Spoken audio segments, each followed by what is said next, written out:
วนยีลีฟังเสียงจักจันพากันห้องประสันเสียงสนั่นประสานสายลม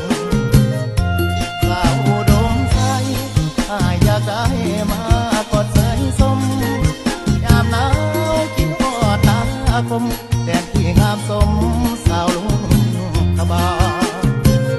สาวงามสีเกลือให้ลักแหงทุกวันบ่เบื่อแม่อยากได้ไปไทยเหนืออยากพาแม่มือกินสุกนอฟ้าสงกรานต์ปีใหม่ลูกขอกราบไหว้องค์พ่อพระบาทขอให้พ่อช่วยสร้างช่วยเปิดเส้นทางเคยใกล้ไทยเหนือสาวหัวพันอย่าลืมคำมันตอนเขาทอดห่วงคิดทอดตัวสาวเสียงพวงลมหนาวพัดลวงคิดทอดเอาเลยสาวอุดมใจขอฝากเสียงไปน้องอย่าเฝ้าเบื่อ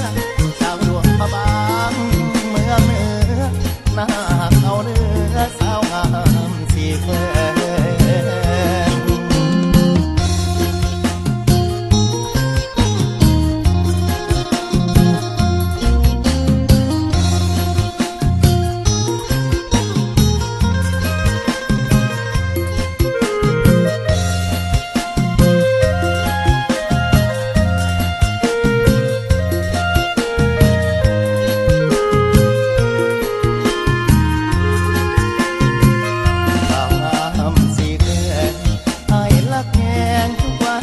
เบื่อแม่อยากได้ไปไทยเหนืออยากพาแม่มือกินสุกนอฟ้า